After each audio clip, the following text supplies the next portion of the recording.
सुबह इस इतवार के इस पवित्र दिन में आपका स्वागत है। प्रभु यीशु मसीह आप सुबह आपको आशीष दे। जैसे आप हमारे वचन को सुनते हैं, परमेश्वर के दास को सुनते हैं और हम प्रार्थना में सहभागी होते हैं, प्रभु यीशु मसीह आप सबों को आशीष दिए। एक ऐसे मन के साथ आज सुबह बैठे कि प्रभु आज मैं अपना मन तेरे सामने खोलता हूँ। कहे प्रभु यीशु मसीह मुझे आज सुबह इस 35 मिनट 40 मिनट की आराधना में मुझे आशीष देना, और प्रभु सचमुच आपके घरों में आपको आशीष देगा। प्रभु आज सुबह आपको बड़े नम्रता और दीनता के साथ प्रभु के चरणों पर बैठकर इस पवित्र वचन को आज सुबह सुने। इस आराधना की शुरुआत में मैं आपके साथ भजन संहिता 19 को पढ़ना चाहती हूँ। उसके कुछ पदों को आपके सामने पढ़ना चाहती हूँ। यदि आपके पास परमेश्वर का वचन है आज सुबह तो आप मेरे साथ निकाल लीजिए भजन संहिता 19 भजन संहिता। आकाश परमेश्वर की महिमा का वर्णन कर रहा है और आकाश मंडल उसकी हस्तकला को प्रकट कर रहा है। दिन से दिन बातें करता है और रात को रात ज्ञान सिखाती है। ना तो कोई बोली है और न कोई भाषा जहां उनका शब्द सुनाई देता है। उनका स्वर सारी पृथ्वी पर गूंज गया है और उनके वचन जगत की छोर तक पहुंच गए हैं। उनमें उसने सूर्य के लिए एक मंडप खड़ा किया है जो दूल्हे के समान अपने महल से निकलता है। वह शूरवीर की नाई अपनी दौड़ने को हर्षित होता है। वह आकाश के एक छोर से निकलता है और वह उसकी दूसरी छोर तक चक्कर मारता है और उसकी गर्मी सबको पहुंचती है। यहोवा का भय पवित्र है, वह अनंत काल तक स्थिर रहता है। यहोवा के नियम सत्य और पूरी रीति से धर्ममय हैं।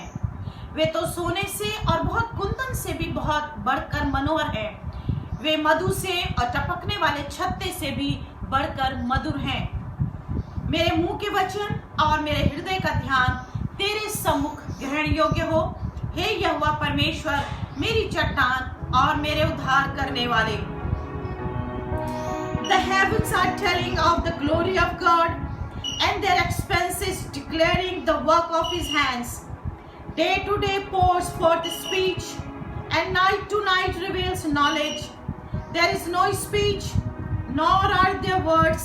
Their voice is not heard. Their line has gone out through all the earth, and their utterances to the end of the world. Which is as bridegroom coming out of his chamber. It rejoices as a strong man to run his course. The law of the Lord is perfect, restoring the soul. The testimony of the Lord is sure, making wise the simple. The fear of the Lord is clean, enduring forever. The judgment of the Lord are true, they are righteous altogether. They are more desirable gold, yes, than much fine gold, sweeter also than honey, and the dripping of the honeycomb. Let the word let the words of my mouth and the meditation of my heart be acceptable in your sight, O Lord, my rock and my redeemer. परमेश्वर के नाम की स्तुति हो। परमेश्वर आकाश जो है परमेश्वर की महिमा का वर्णन कर रहा है। परमेश्वर की महिमा बहुत बड़ी है इस पृथ्वी के ऊपर, और उसकी महिमा आपके और मेरे बीच में भी प्रकट हुआ सुबह। प्रभु यीशु मसीह के नाम की स्तुति हो।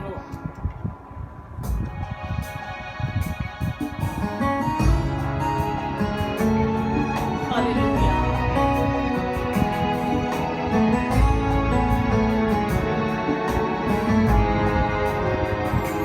आशीष दे, आशीष दे, आशीष दे, आशीष दे, आशीष दे, आशीष दे, आशीष दे, आशीष दे,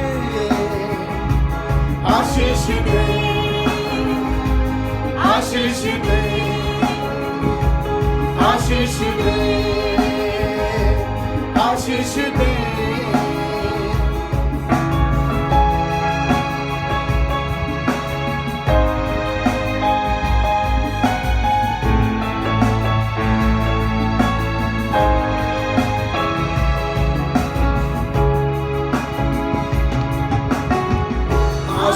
आंसुओं के साथ मैं तेरे पास आया हूँ। प्रार्थना को यीशु मैं तेरे पास लाया हूँ। आंसुओं के साथ मैं तेरे पास आया हूँ।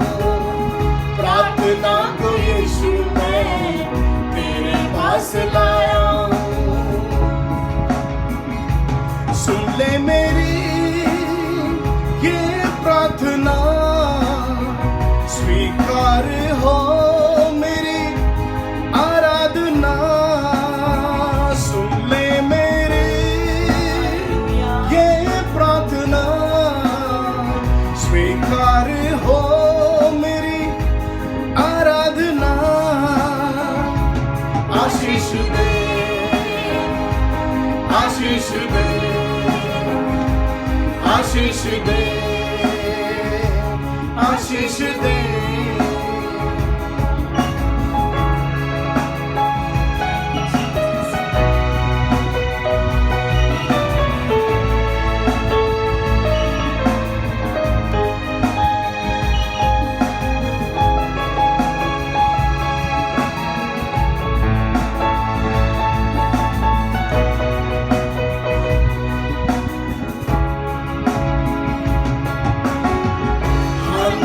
के जैसे मैं तेरे पास आया हूँ। आंसुओं के साथ मैं प्रार्थना को लाया हूँ। हन्ना के जैसे मैं तेरे पास आया हूँ। आंसुओं के साथ मैं प्रार्थना को लाया हूँ। सुन ले मेरी प्रार्थना, स्वीकार हो मेरी आराधना। सुन ले मेरी ये प्रार्थना, स्वीकार हो मेरी आराधना। आशीष दे, आशीष दे, आशीष दे, आशीष दे, आशीष दे, आशीष दे।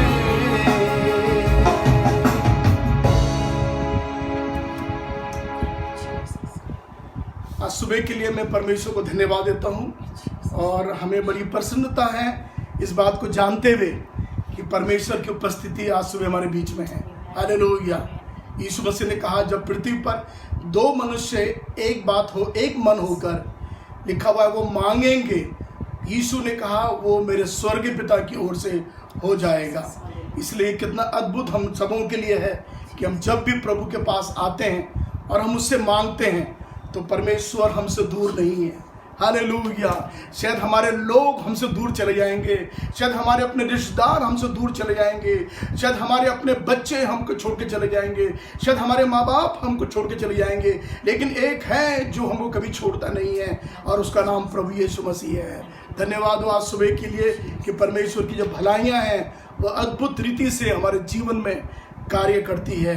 धन्यवाद हो, ये दिन यहोवा ने बनाया है और आइए हम इसमें आनंदित और मगन हो, क्योंकि ये दिन परमेश्वर ने हम सबको दिया है। इस पवित्र दिन के लिए हम सब आराधना के स्वभाव में बने रहें, क्योंकि ये हमारे लिए बड़ा महत्वपूर्ण है और इससे हमारे आत्मिक जीवन में बड़ी उन्नति होती है। मैं प्रभु के वचन से आपके बीच में कुछ विषय को लेकर मैं आया हूँ, और इसलिए क्योंकि मैं चाहता हूँ कि हर एक लोग परमेश्वर के वचन से वो आशीष को पाएं।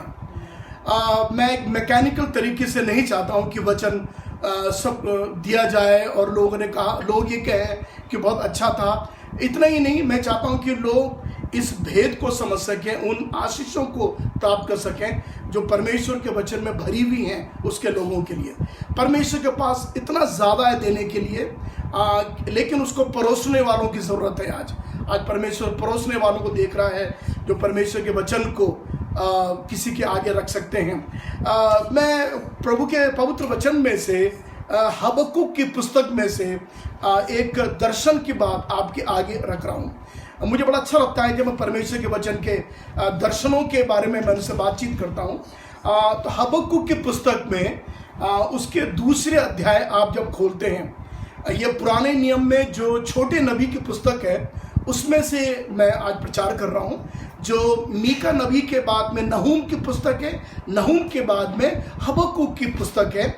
और उसके दूसरे अध्याय में जब आप उसके तीसरे पद से पढ़ना शुरू करेंगे तो वहाँ पर परमेश्वर अपने दास हबक्कुक को दर्शन को लिखने के बारे में कह रहा है।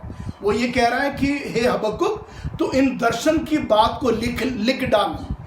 प्रभु क्यों हबक्कुक को ये दर्शन की बात लिखने को कह रहा है? देखिए, ये परमेश्वर चाहता है कि लोग परमेश्वर के दर्शन से वाकिफ हो। They should be familiar with the vision which God has given. परमेश्वर ने जो दर्शन दिया है उसके लिए हमको फैमिलियर होना जरूरी है। ये बहुत खास बात है। जब परमेश्वर ने हबक्कुक से कहा तो उससे क्या कहा कि तू दूसरे पद से, मैं उन पॉइंट की बात को आपके आगे ला रहा हूं। लिखा हुआ है, परमेश्वर ने कहा दर्शन की बातों को लिख ले। लिखा हुआ है यहां पर में, और क्या लिख, वे साफ साफ लिखी जाएं। ये परमेश्वर का नियम था कि वो दर्शन की बात जब तू लिखता है तो वो साफ साफ लिखी जाए, ताकि दौड़ने वाला भी दौड़ता हुआ उसको पढ़ ले। जबकि एक इंसान जब दौड़ता है तो उसको पढ़ने में तकलीफ होती है, लेकिन परमेश्वर ये चाहता है कि ये बातें हमारे लिए सरल हो, ताकि दौड़ने वाला भी दौड़ता हुआ उसको पढ़ ले। फिर परमेश्वर ने तीसरी बात कही कि वो जो बातें दर्शन की हैं वो नित्य समय में पूरी होंगी। लिखा हुआ है, वो चाहता है कि वो उन बातों को, जो परमेश्वर के वचन की बातें हैं, वे पूरी हों। लिखा हुआ है, इतना ही नहीं है, तब आगे प्रभु कह रहा है उसका जो वचन है, उसका जो समय है, वो अति वेग से चला आता है। वेग मतलब एक स्पीड में चला आ रहा है। परमेश्वर के जो काम है वो बड़ी स्पीड से होते हैं मनुष्य के जीवन में। तो प्रभु कह रहा है कि जो दर्शन की बात मैं तुझसे कह रहा हूं, उस दर्शन की बात को, लिखा हुआ है, वो नियत समय में पूरी हो। और दूसरी बात लिखा हुआ है, वे वेग से चली आ रही है। तब आखिरी बात मुझे बहुत अच्छी लगती है कि उसको पूरा होने में विलंब तो होगा। उन दर्शन की बात को विलंब हो तो होगा पूरा होने में, परंतु निश्चय वो पूरी होंगी। हालेलुया। सो परमेश्वर कह रहा है विलंब तो होगा। मेरे प्रियो, मैं आपसे फिर कह रहा हूं कि आपके और मेरे मसीह जीवन में कुछ बातों का विलंब होता है। विलंब मतलब देरी हो जाती है कोई, लेकिन आप चिंता मत करो, लेकिन वो अवश्य आपके जीवन में पूरी होंगी। परमेश्वर उनको अवश्य आपके जीवन में पूरा करेगा। अगर विलंब हो रहा है, एक जगह लिखा हुआ है परमेश्वर इसलिए विलंब करता है ताकि आपके जीवन में और भी अनुग्रह होने पाए, इसलिए प्रभु विलंब करता है। तो अगर देरी हो रही है तो प्रभु इसलिए देरी कर रहा है ताकि आपके जीवन में और भी अनुग्रह होने पाए। तो ये दर्शन की बात जो प्रभु हबक्कुक से कर रहा है, और वो ये कह रहा है कि तू इनको लिख डाल। तो वो कौन सी बात है जिसको हबक्कुक लिखने को तैयार है? परमेश्वर जब उससे कह रहा है कि तू लिख डाल, तो वो कौन सी बात है जिसको परमेश्वर चाहता है कि हबक्कुक साफ साफ लिखे, ताकि दौड़ता हुआ इंसान भी उसको समझ सके और उसको पढ़ सके। आइए उस दर्शन की बात को हम समझ जाएं। अगर आप पूरे अध्याय में पाते हैं तो 14 पद वो दर्शन है, और वो बात है जो परमेश्वर चाहता है कि आप पर में जान ले। लिखा हुआ है, क्योंकि पृथ्वी यहोवा की महिमा के ज्ञान से ऐसी भर जाएगी जैसे समुद्र जल से भर जाता है। हालेलुया, धन्यवाद हो प्रभु का। ये वो दर्शन है जो प्रभु चाहता है कि इस पृथ्वी पर परमेश्वर का ये कार्य पूरा हो। वो क्या है कि पृथ्वी परमेश्वर की महिमा के ज्ञान से ऐसी भर जाए जैसे समुद्र जल से ढपा हुआ है। इसका मतलब क्या है? इस पृथ्वी पर परमेश्वर की महिमा नहीं थी। जिस वक्त हबक्कुक के लिख रहा है उस वक्त में परमेश्वर की महिमा नहीं थी, परमेश्वर की महिमा उठ गई थी। और परमेश्वर चाहता था कि ये बातें उसके लोगों को साफ साफ दर्शन में लिखी जाएं, ताकि लोग जानें कि इस पृथ्वी पर परमेश्वर की महिमा को पूरा होना जरूरी है, या परमेश्वर के कार्य को पूरा होना इस पृथ्वी पर जरूरी है। लिखा हुआ है परमेश्वर की महिमा का ज्ञान लोगों को दिया जाए, मतलब इस पृथ्वी के पर, क्योंकि ये जो पृथ्वी है, अगर आप उत्पत्ति की पुस्तक पढ़ेंगे तो वहां पर लिखा हुआ ये पृथ्वी वो है जिसको परमेश्वर ने श्राप दिया था। ये भूमि वो थी जो श्रापित हो चुकी थी। उसके बाद आगे आप पाएंगे वचन में कि ये जितने जितने काम लोगों ने बुरे करना शुरू करे, आप नूह के जमाने में देख लीजिए, उसके बाद में और जैसे जैसे काम लोगों ने बुरा बुरा करना शुरू करा और वो काम किया जो परमेश्वर की इच्छा के विरोध में था, परमेश्वर के विरोध में था। और ऐसे घिनौने अपराध, मैं उनको पढ़ नहीं सकता हूं, ऐसे पाप करने के बाद जब जब भी परमेश्वर के लोगों ने ऐसा किया, तब तक लिखा हुआ है परमेश्वर की महिमा उठती चली गई, अर्थात परमेश्वर की उपस्थिति चली गई। कारण क्या था? वो और कोई कारण नहीं था, केवल हमारे जो पाप थे या हमारा अधर्म था, हमारी बुराइयां थी। उस कारण से परमेश्वर की वो जो पवित्र महिमा है, जो ग्लोरियस जो परमेश्वर की महिमा है, वो उस पृथ्वी पर से उठ गई। सो प्रभु ये चाहता है कि लोग जाने कि परमेश्वर की महिमा को इस पृथ्वी पर भर जाना चाहिए। जैसे समुद्र जल से भरा हुआ है, वैसे ही परमेश्वर की महिमा को इस पृथ्वी पर भर जाना चाहिए और उसके ज्ञान को देना जरूरी है। बाइबल में लिखा हुआ है यहाँ पर में कि परमेश्वर का जो ज्ञान है वो लोगों को दिया जाना। होशे नबी की पुस्तक में लिखा हुआ है मेरे लोग नाश हुए उस ज्ञान की कमी के कारण से। वो ज्ञान जो लोगों को देना चाहिए, क्योंकि हम लोगों ने लोगों को ज्ञान नहीं दिया, हमने नहीं बताया कि किस प्रकार से परमेश्वर की महिमा को इस पृथ्वी पर आना जरूरी है, जिस पृथ्वी पर पाप है, अधर्म है और बुराइयां हैं। परमेश्वर चाहता है ये पृथ्वी में उसकी महिमा फैल जाए, भर जाए। क्यों? क्योंकि पृथ्वी परमेश्वर की है। लिखा हुआ है पृथ्वी और उसकी भरपूरी, लिखा हुआ सब यहोवा की है। और प्रभु चाहता है कि वो यहोवा की भरपूरी जो है, उसकी महिमा जो है, इस पृथ्वी पर फैल जाए। मैं दो शब्द इब्रानी के इस्तेमाल कर रहा हूं और मैं चाहता हूं आप थोड़ा ध्यान दें कि मैं ये शब्द को क्यों प्रयोग कर रहा हूं। बाइबल के अनुसार जो महिमा जो शब्द है, जो ग्लोरी जो वर्ड है, उसको दो प्रकार से इब्रानी भाषा में उसको इस्तेमाल किया गया है। सबसे पहला जो शब्द है जो हम लोग इस्तेमाल करते हैं वो है काबोद। इस शब्द को ध्यान से सुन लीजिए, काबोद। काबोद जो इब्रानी भाषा का शब्द है, उसके नाम का मतलब होता है वेट, मतलब वजन या हैवीनेस। मतलब परमेश्वर की जो महिमा है वो काबोद है, मतलब उसमें वजन है। परमेश्वर की महिमा हल्की फुल्की नहीं है। आप समझ रहे हैं? देखिए कितना अच्छा मतलब है ना। दूसरे वर्ड के लिए आप इंतजार करें सबसे पहले, और आप मेरे साथ में रहिए जब मैं प्रचार कर रहा हूं। सबसे पहले इब्रानी शब्द में काबोद जो शब्द है, उसका मतलब ये होता है कि परमेश्वर की जो महिमा है उसमें वेट है, मतलब उसमें वजन है। परमेश्वर की महिमा को हल्का फुल्का लेने के लिए हम कोशिश ना करें। और कई बार लोग ऐसे सोच लेते हैं, अरे कोई बात नहीं, ऐसे हम ले लेते हैं। हम आराधना भी आते हैं तो ऐसे ही चले आते हैं, शादी के लिए जाएंगे तो अच्छे कपड़े पहन के जाएंगे, आराधना के लिए आते हैं तो ऐसे चले उठ के आते हैं। हमको ये नहीं मालूम है हम सर्वशक्तिमान परमेश्वर जो महिमा का परमेश्वर है, उसकी उपस्थिति में आज मैं जा रहा हूं तो मुझे कपड़े कैसे पहनने चाहिए।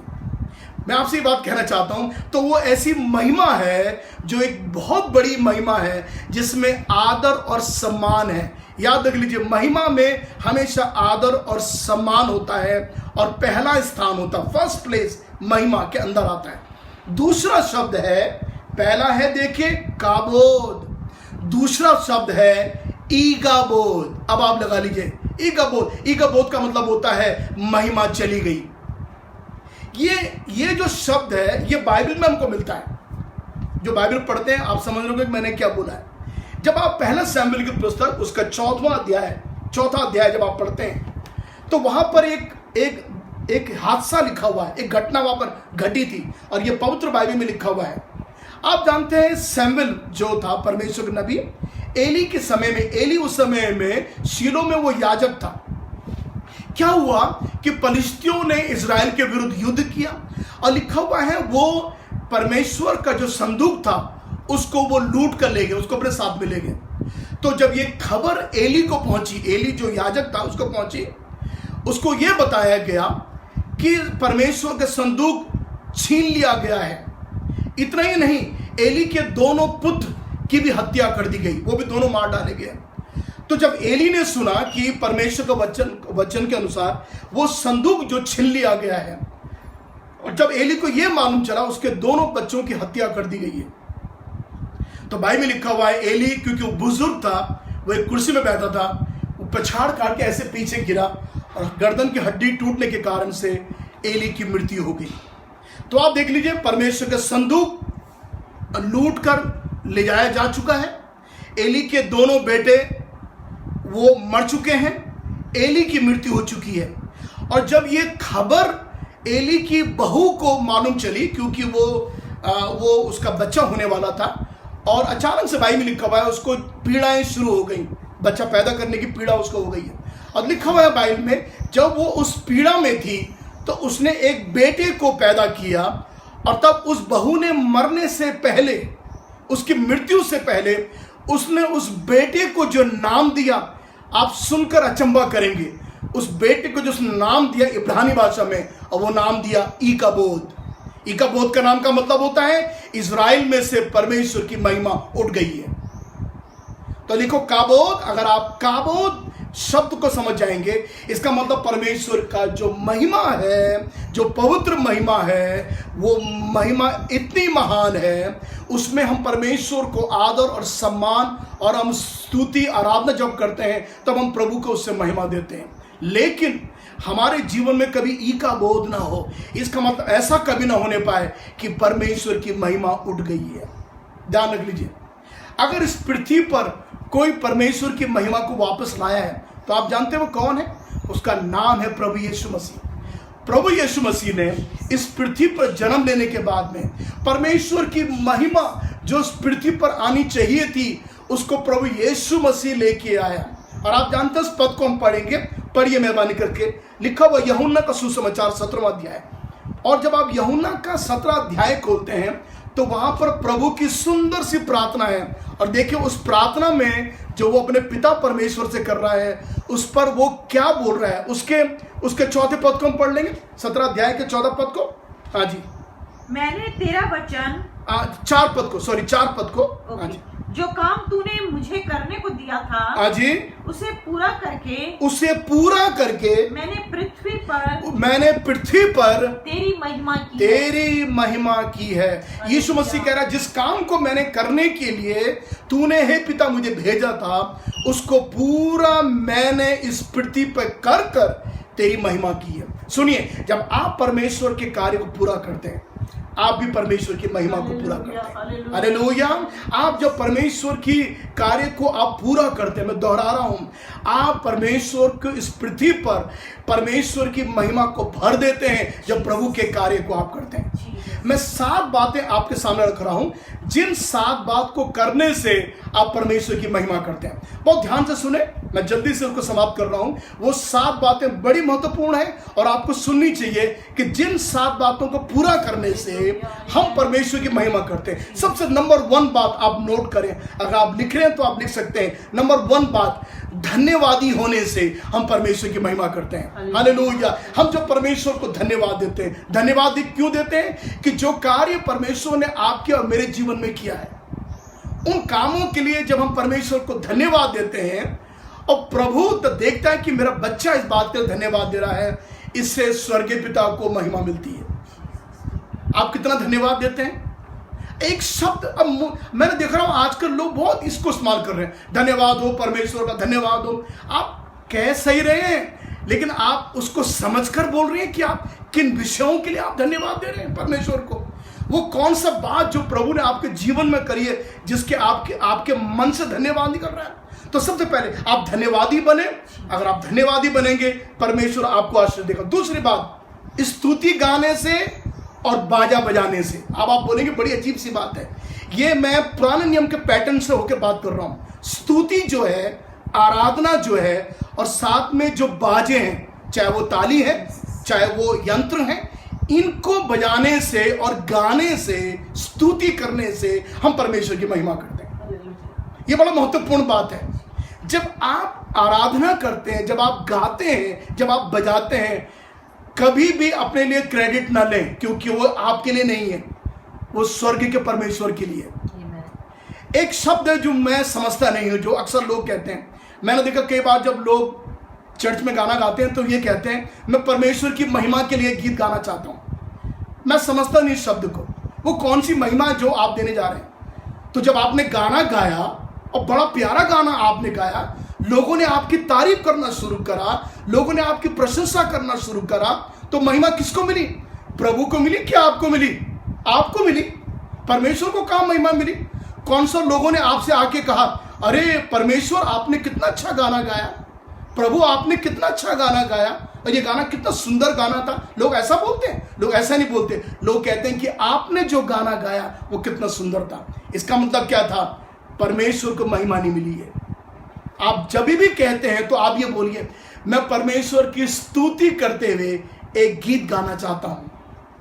परमेश्वर की महिमा को करने के लिए आपको उसको आदर देना और महिमा देना, जो वजनदार महिमा है, जिसमें भारीपन है, उसको देना आपके लिए जरूरी है। तो जब हम लोग आराधना करते हैं, जब हम स्तुति करते हैं, जब हम लोग बाजे बजाते हैं पुराने नियम भजन के अनुसार, हम जब इन चीजों को इस्तेमाल करते हैं तो बाइबल के अनुसार हम परमेश्वर को महिमा देते हैं। तीसरी बात, जब उसकी सेवा हम करते हैं, हम परमेश्वर को महिमा देते हैं।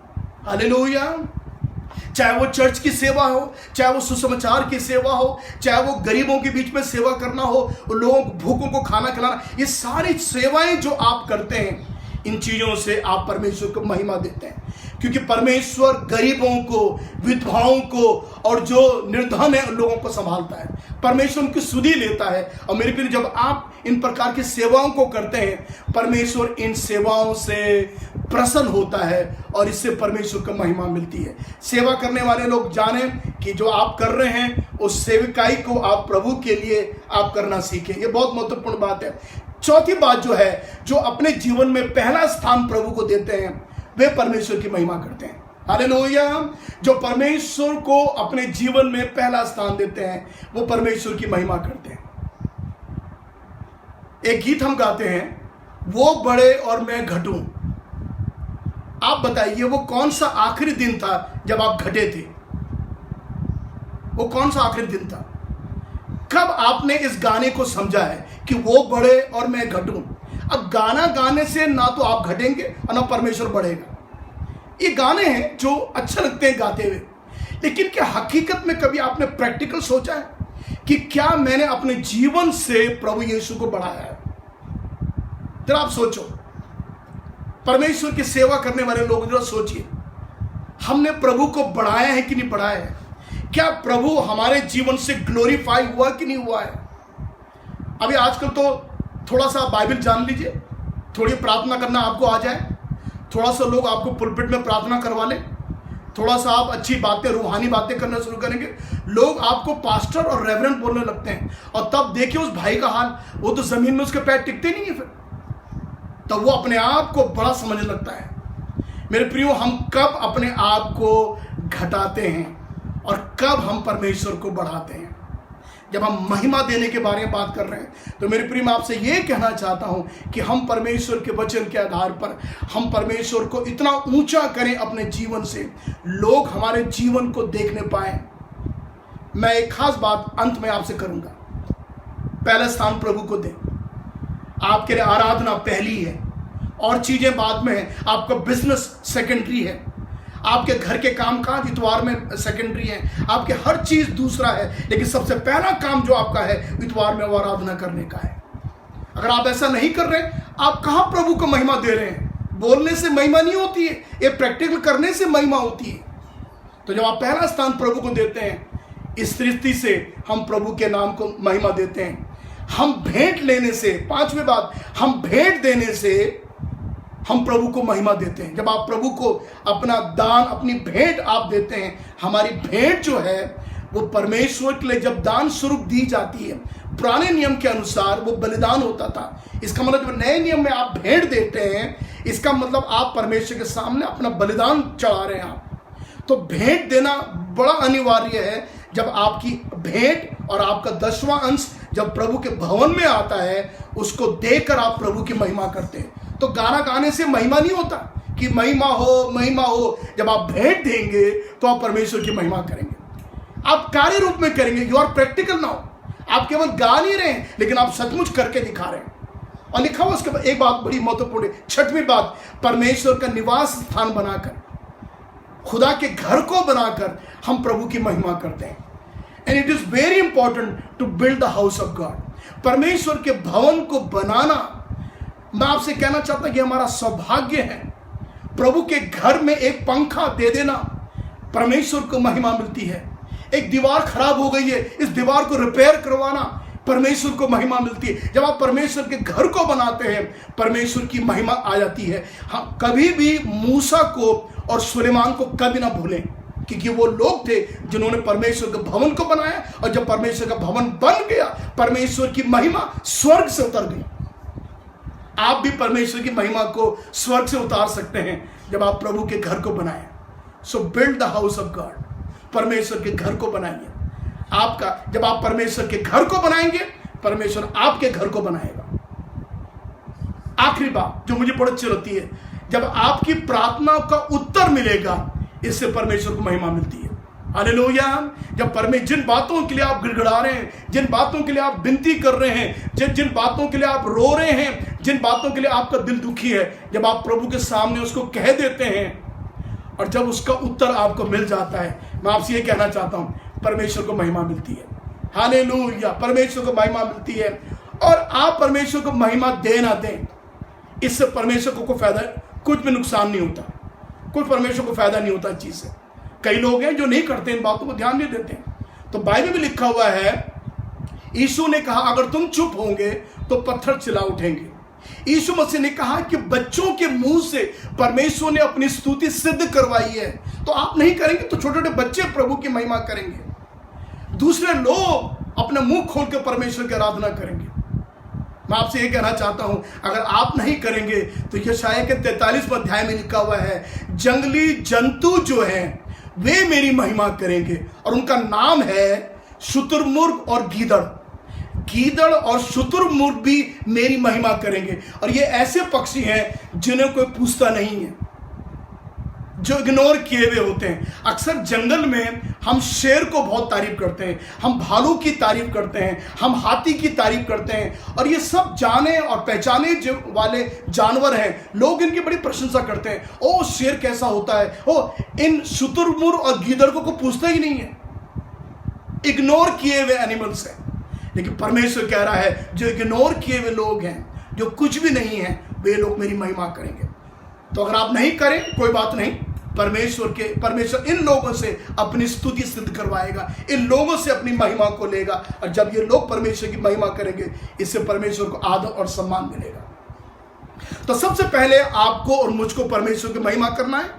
और दूसरी जो महिमा है, वे लोग करेंगे, परमेश्वर की महिमा को देंगे। कैसे करके? जब वो आपके भले कामों को देखेंगे तो वो परमेश्वर की महिमा करेंगे। क्यों ना हम लोग मत्ती का सुसमाचार का 5वां अध्याय खोले। मत्ती का सुसमाचार उसका 5वां अध्याय और उसके 16 पद को हम पढ़ लें। मत्ती का सुसमाचार उसका 5वां अध्याय है और उसके 16 आयत को हम लोग पढ़ लेते हैं। उसी प्रकार तुम्हारा उजियाला मनुष्य के सामने चमके।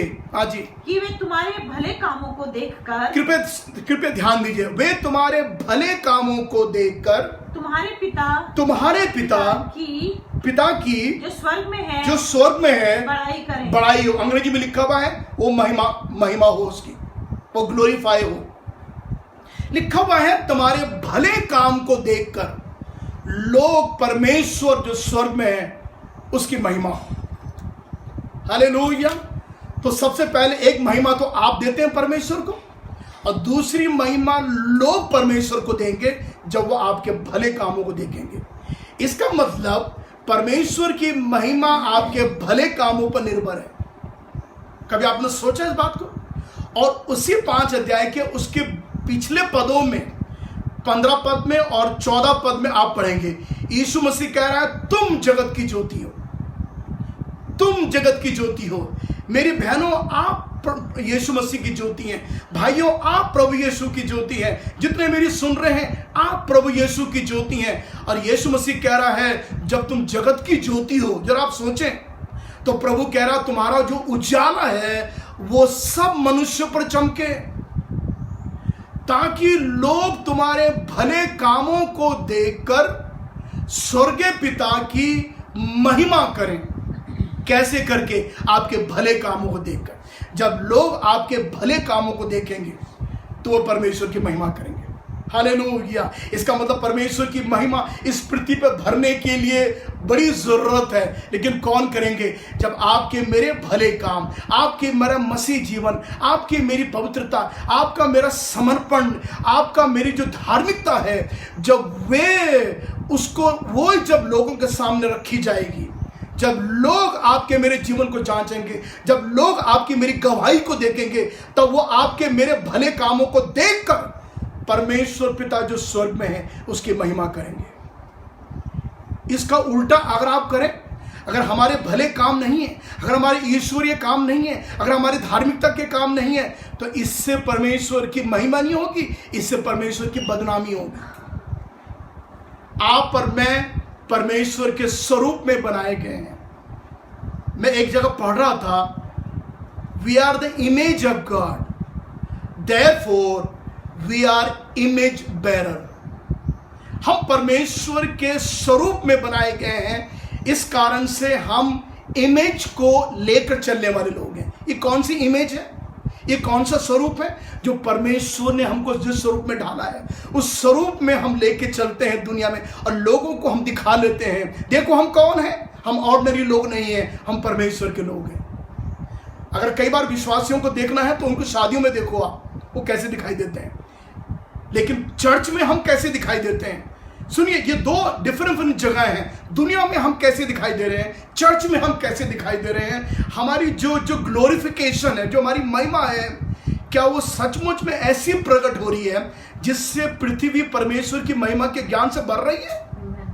सोचा कभी आपने? इस पृथ्वी को हमको भरने की जरूरत है, हमको इस पृथ्वी पर परमेश्वर के ज्ञान को फैलाने की जरूरत है। वो तब होगा जब लोग हमारे भले कामों को देखेंगे। आपने कभी हीरे को, हीरा जो होता डायमंड, कभी आपने जब खरीदते, खैर हाँ मैंने कभी नहीं खरीदा और मैं कभी खरीदूंगा भी नहीं, लेकिन जब हीरा दिखाया जाता है किसी को दुकान में, तो वो ऐसे ही आपके हाथ में नहीं देते हीरे को। वो क्या करते हैं, सबसे पहले टेबल में कपड़ा बिछाते हैं। वो एक शनील का कपड़ा होता है, बहुत डार्क बैकग्राउंड के कारण से के लिए वो कपड़ा काला होगा या वो पर्पल होगा या वो रेड मैरून होगा। उसको बिछाने के बाद में तब वो हीरे को उस कपड़े पर रखते हैं, और रखने के बाद में उस दुकान में और लाइट को तेज कर लेते हैं, और उसके बाद जब और बल्ब जलते हैं, जब वो रोशनी उस हीरे में पड़ती है तो हीरे की चमक को दिखाया जाता है कि देखिए वो हीरा कितना कीमती है और कितना प्योर है। मेरे प्रिय, जो आप और मैं प्रभु यीशु के लिए इस संसार में हम जगत की ज्योति हैं, तो आपकी मेरी रोशनी जो है, आपका मेरा जो प्रकाश है, वो हमारे प्रभु यीशु मसीह में ऐसा पड़ना चाहिए कि इट शुड ल्यूमिनेट, वो फैल जाना चाहिए। उसकी जो चमक है उसकी फैल जानी चाहिए। हमको चर्च में ही चमकने की जरूरत नहीं, हमको चर्च से बाहर भी चमकने की जरूरत है। हमको ल्यूमिनेट होना है, हमको शाइन होना है, हमको चमकना है, क्योंकि हम स्वयं ज्योति हैं। और जब हम स्वयं ज्योति हैं, तो हम जब प्रभु यीशु मसीह उस हीरे में पड़ते हैं, तो हमारा प्रभु यीशु मसीह चमकता है। It shines. लोग देखते हैं उसकी चमक को, लोग एडमायर करते हैं उस चमक को। कब होता है? जब हम अपनी ज्योति को प्रभु यीशु मसीह पर डाल देते हैं। इसलिए हम जगत की ज्योति हैं। परमेश्वर का धन्यवाद हो कि परमेश्वर ने हमको महिमा के लिए बनाया है।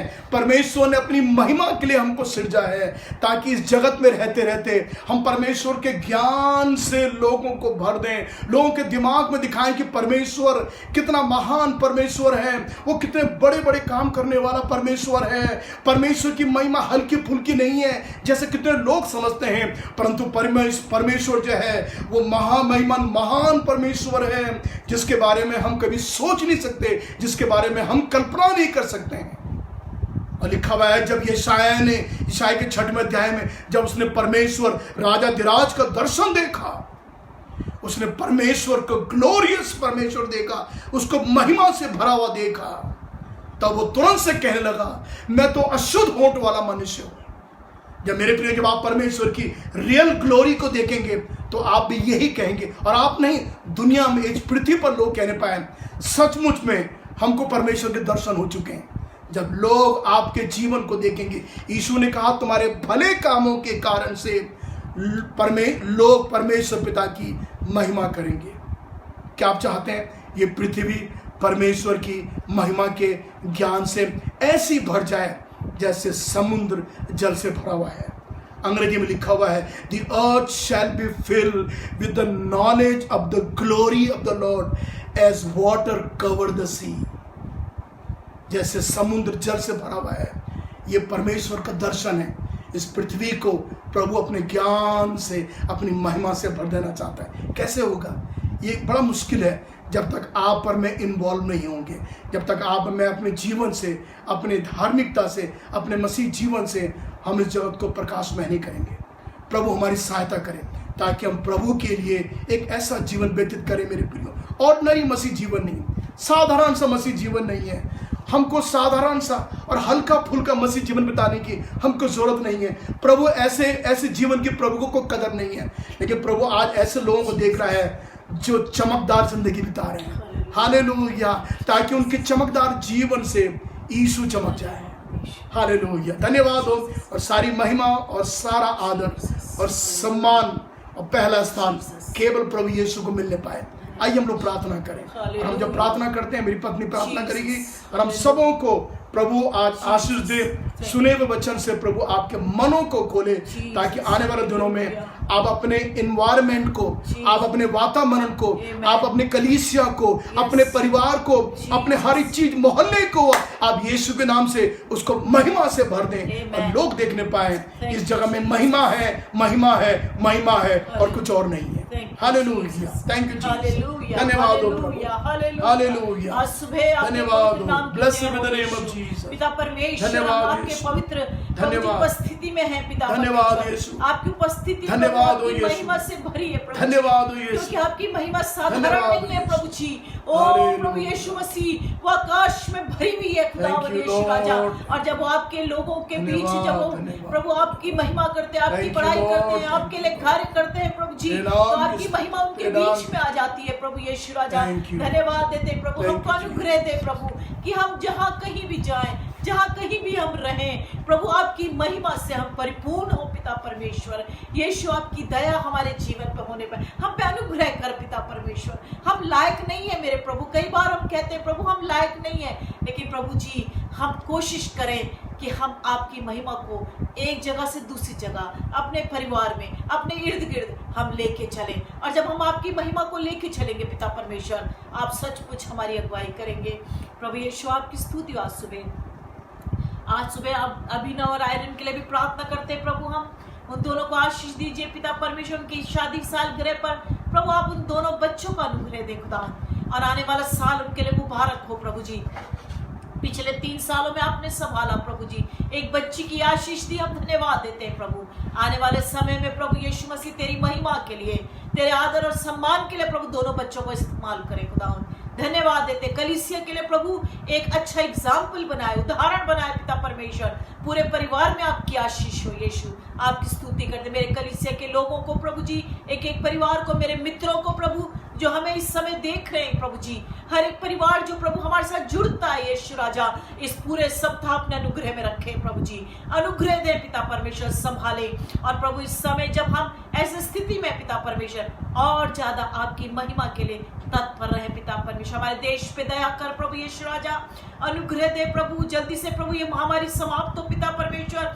हर एक जो गरीब भूखे प्रभु जी, जॉबलेस लोग है खुदावंद यीशु राजा, हर एक पर आपका अनुग्रह हो पिता परमेश्वर, आपकी महिमा हो प्रभु जी। ओ यीशु, हर एक को प्रभु इस देश में प्रभु भरपूरी से खाना मिले पिता परमेश्वर। लोग प्रभु जो मजदूर लोग अपने घर जा रहे वो पहुंच जाए पिता परमेश्वर, और प्रभु यीशु मसीह लोग अपने घरों में सुरक्षित रहे प्रभु यीशु मसीह। धन्यवाद देते तूने अब तक हमारे देश को संभाला प्रभु, संभाला मेरे प्रभु, आगे भी आप संभालेंगे प्रभु, क्योंकि आपके लोग, आपके परमेश्वर के लोग प्रभु इस देश के लिए लगातार प्रार्थना कर रहे हैं प्रभु। हम अपने देश को प्यार करते हैं प्रभु जी, और चाहते हैं प्रभु हमारा देश फलवंत हो प्रभु, और आपका डर और भय इस भारत देश में आपकी महिमा बढ़ जाए। हालेलुया, यीशु के नाम की स्तुति हो। हम इस दान के लिए भी प्रार्थना करते हैं पिता परमेश्वर, बड़े अनुग्रह से आपने दिया प्रभु, हमें सुरक्षित रखा प्रभु, हमें खाने के लिए दिया, पहनने के लिए दिया प्रभु, हम आपकी स्तुति करते हैं। प्रभु हम सबों को आशीष दे। जब तक प्रभु हम अगले इतवार में मिलते हैं प्रभु जी, हम सब लोग सुरक्षित पाए जाएं और तेरे अनुग्रह में पाए जाएं। यीशु के नाम से मांगते हैं, आमीन।